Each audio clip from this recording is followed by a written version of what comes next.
Capítulo 37. Jogos de Inverno. Roma despertou em silêncio. Não o silêncio da paz, mas o da expectativa, da respiração contida antes da tempestade. Desde as primeiras luzes da aurora, multidões se arrastavam pelas vielas, escadas e colinas rumo ao Coliseu, homens carregando estandartes, mulheres em túnicas de linho branco, crianças pintadas com sangue falso, soldados abrindo passagem entre os clamores e as moedas atiradas ao chão. Os jogos de inverno iriam começar. 100 homens, 50 combates e feras. As arquibancadas tremiam sob o peso do povo. Nobres observavam de camarotes cobertos por veludos púrpura, enquanto o próprio imperador assistia por trás de uma cortina dourada, ladeado por senadores, poetas e generais. Incenso queimava nas bordas do anfiteatro, tambores rufavam. A areia já estava quente, como se soubesse o que iria absorver.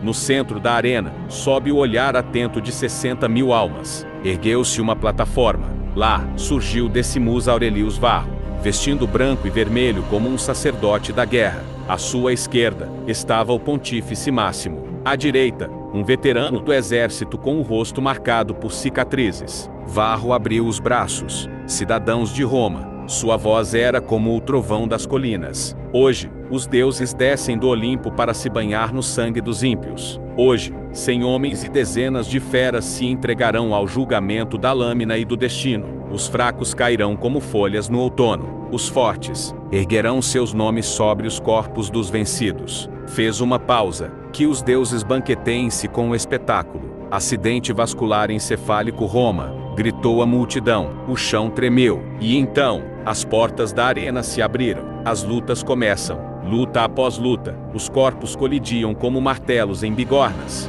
Gritos de dor, de vitória, o riso enlouquecido do público. Um homem teve o braço arrancado por um javali antes de ser decapitado, com uma machadada. Outro gladiador cravou uma adaga no olho de seu oponente. Depois teve o pescoço mordido por um tigre libertado no mesmo instante. Ferros em brasa, espadas serrilhadas, tridentes ensanguentados. 45 lutas, breves como trovões, rápidas como o voo de uma flecha. Vitoriosos urravam como animais, vencidos convulsionavam até cessarem. Mas 5 lutas foram diferentes. Primeira grande luta Felwen. Felwen surgiu com o torso nu, coberto de cicatrizes novas. Trazia um machado curto e um escudo oblongo. Do outro lado, um trácio com uma lâmina curva e escudo leve. Entre eles, uma jaula se abriu. Um leão, enorme, dourado, faminto. O trácio hesitou. Felwen não. Correu, gritou, arremessou o escudo no rosto do rival. E antes que o homem se recuperasse, pulou sobre o leão, cravou-lhe o machado no pescoço, segurando a juba como um cão de guerra. O animal urrou. O trácio investiu. Felwen girou, usou o corpo do leão como cobertura, e contra-atacou com uma joelhada na mandíbula. O trácio cambaleou. Com um rugido, Felwen cravou o machado entre os olhos do inimigo. O sangue jorrou como fonte. O público explodiu em delírio. Felwen levantou o machado e gritou, por mais vinho. Segunda grande luta, Milo. O mais jovem dos 5 enfrentou um númida, baixo, ágil, com 2 punhais. Arena escorregadia. A jaula liberou 3 bestas, javalis de crina negra, olhos vermelhos, presas afiadas. Milo esperou, de olhos baixos, silencioso. Quando o númida avançou, Milo rolou por baixo dele, cortando o tendão do calcanhar. O homem gritou. Um javali o atingiu em cheio, empalando-o. O segundo javali investiu. Milo saltou sobre ele e enterrou sua espada pelas costas do animal, girando até sair pela garganta. O sangue voou em jatos. No fim, o terceiro javali correu em sua direção. Milo, coberto de sangue, abriu os braços. Veio. A fera parou, hesitou. Milo avançou e cravou a lâmina no céu da boca do monstro. A plateia o chamou de o sussurrador da areia. Terceira grande luta Boak, vestido com peles negras, carregando um martelo de guerra. Boak parecia um urso entre homens. Seu oponente era um germânico gigantesco, com uma corrente e uma bola de ferro cravada de espinhos. 4 lobos foram libertados. Os 2 homens avançaram ignorando os lobos. A corrente os unia, o martelo explodia contra o chão. Boak grunhia palavras em sua língua. Foi atingido no ombro, caiu. Um lobo pulou sobre ele. Boak mordeu a garganta da criatura e esmagou seu crânio com as mãos nuas. Levantou, cuspindo sangue. Esperou a próxima investida. O germânico girou a corrente. Boak se aproximou, recebeu o impacto no flanco e, com um giro, esmagou o joelho do inimigo com o martelo. O homem caiu. Boak o finalizou com 2 golpes no rosto. Restavam 2 lobos. Dr. Icaro levantou a mão. Deixe-os. O povo já tem o bastante. Boak assentiu. Os lobos fugiram. Quarta grande luta, Kozuan. Kozuan entrou com 2 espadas curtas. Parecia um fantasma. O ar ao seu redor era pesado. Seu adversário, um egípcio com uma lança longa, olhos pintados de azul e um escorpião tatuado no peito. 4 tigres brancos surgiram. Kozuan não se moveu. O egípcio avançou primeiro. Rápido, mortal. Kozuan girou, desviou da lança, cravou a espada na axila do rival e o cortou até o ombro. O homem caiu de joelhos, ainda vivo. Um tigre o atacou e dilacerou. Kozuan encarou os outros 3. Esperou, e quando vieram juntos, pulou sobre o primeiro. Usou-o como trampolim. Cortou o focinho do segundo e perfurou o crânio do terceiro com ambas as lâminas. Ao descer, rolou, cortou o último felino na garganta. Ficou ofegante. Não gritou, não sorriu. O Coliseu silenciou. E depois, gritou por Kozuan. Última grande luta. E o RWERTH. Ele surgiu como uma muralha. Cicatrizado, musculoso, com um elmo cerrado e uma espada bastarda. Do outro lado, um cartaginês com uma armadura completa e uma massa flamejante. Foram soltos 6 cães, mastins negros, treinados para matar. A luta foi lenta, brutal. A cada passo, Yoruert cortava um cão ao meio, não com pressa, com precisão. Quando chegou ao inimigo, a massa já queimava em seu peito. Um golpe o atingiu, o elmo caiu, Yoruert sangrava. O cartaginês sorriu, ergueu a massa, e Yoruert agarrou o pulso dele com a mão nua, e quebrou com a força bruta. A massa caiu. Você é forte, murmurou o cartaginês. Eu sou o que resta, respondeu Yoruert, e cortou a cabeça dele com um só golpe. O pós-luta, quando a última cabeça caiu, a areia já era um oceano de sangue. Dos 100 homens, 50 haviam vencido, mas só 5 fizeram o Coliseu se levantar.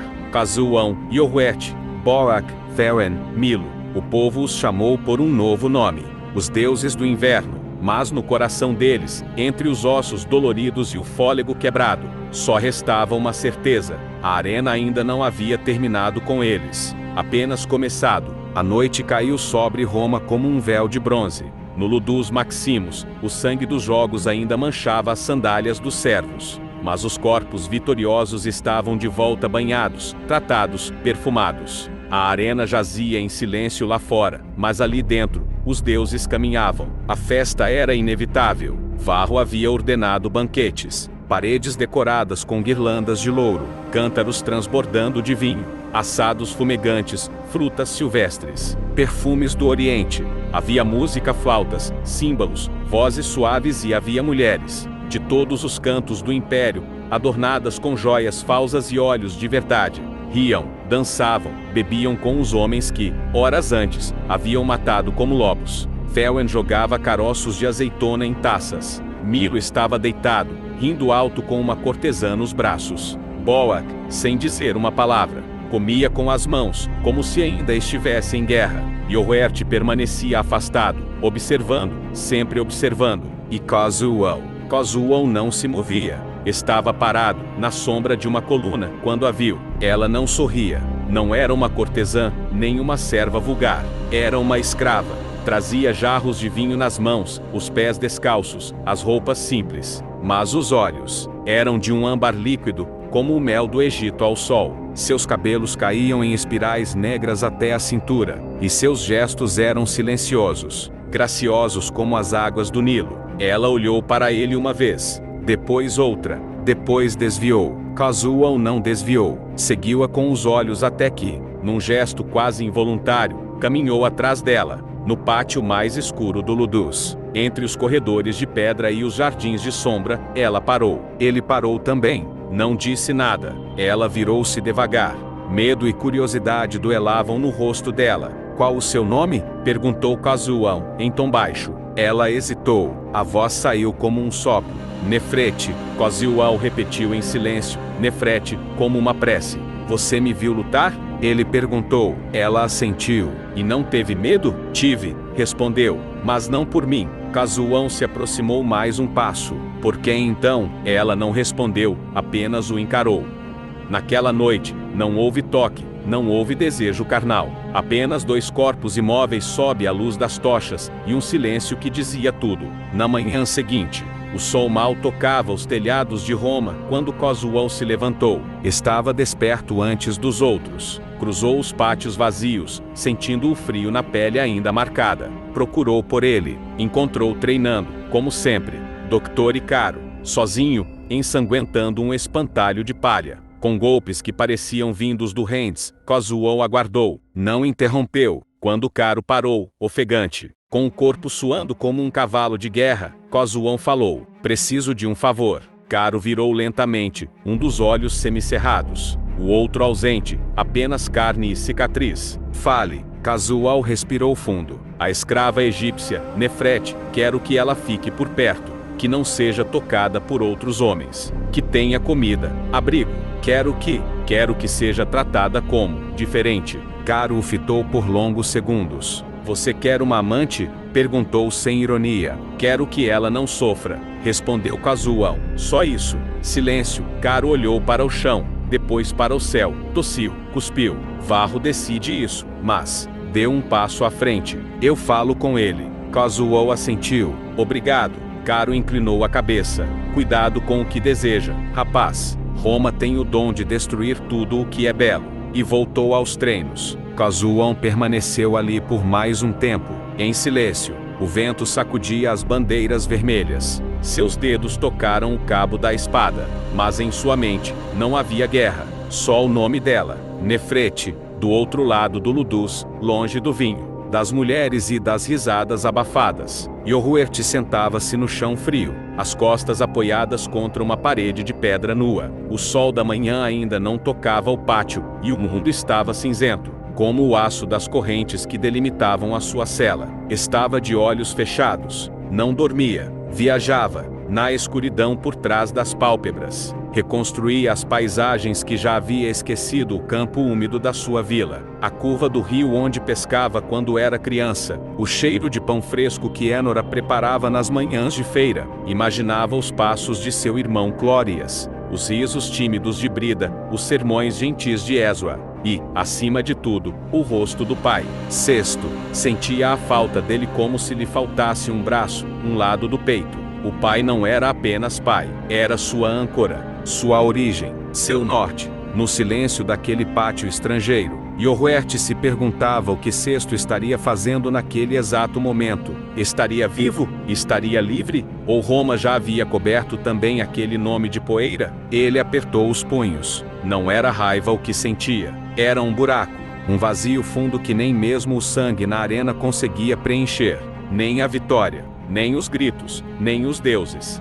Volta para mim, murmurou, sem perceber. Mas ninguém ouviu. O barulho distante de passos e risos não alcançava ali, nem os sons da festa, nem o murmúrio do mundo. Apenas o eco da memória. Yoruert abriu os olhos. No canto do pátio, um pardal bicava os restos de uma fruta caída, pequeno, frágil, livre. Ele se levantou, silenciosamente. Encarou o céu cinzento entre os muros e sussurrou para si. Se eu sobreviver mais uma estação, prometo que volto. Nem que tenha que rasgar o império com as mãos. E então caminhou, devagar, sem glória, sem testemunhas, mas com esperança presa aos ossos como uma última lâmina escondida. Se ainda está aí, é porque gostou dessa história. Siga-me, ative a notificação, curta, compartilhe e até o próximo capítulo. Obrigado.